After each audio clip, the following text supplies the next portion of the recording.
It's always difficult to make a presentation just that too before lunch, and definitely after what Mr. Pai has spoken. So I'll make it very, very short.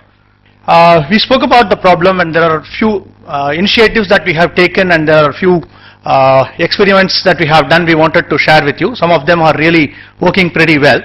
One of the biggest things that has been the question that has been asked is, so many people, so less number of good faculty and trainers available, what do we do? And every time we speak about this, people say technology is the answer. And even there was reference about MOOCs during the panel discussion. And while the technology gives outstanding content, administering it and ensuring that there is a high touch along with high tech has always been the challenge.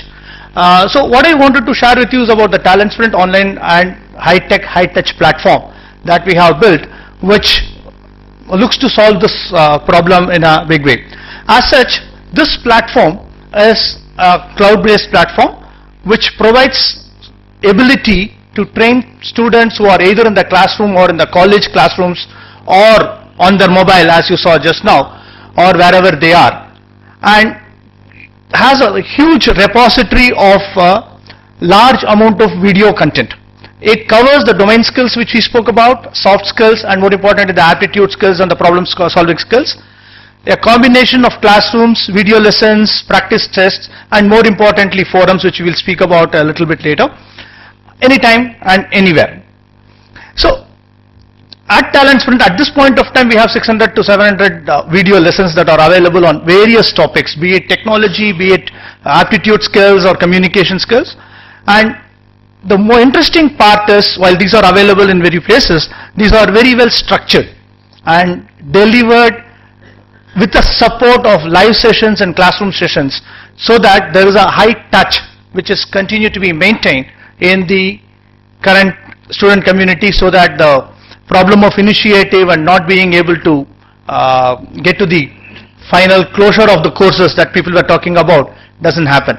Interestingly, this has been working very well. Over a couple of lakhs of people are in this platform at this point of time.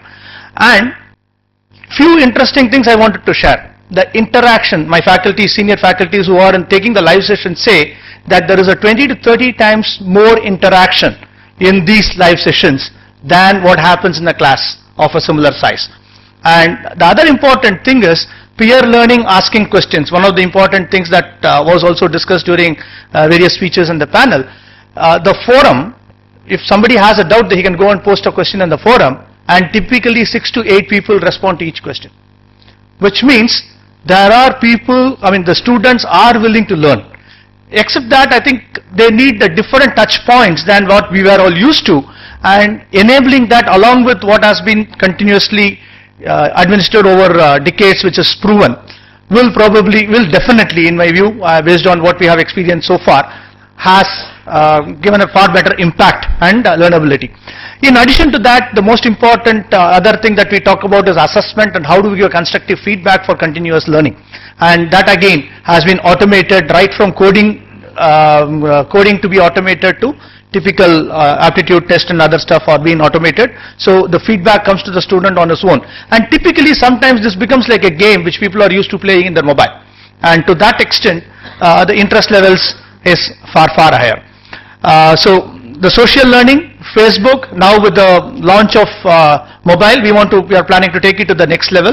And I'm sure for the social generation or Facebook generation that we are having in the current context in the colleges, this will be of great help and enhance their employability and also the skill levels.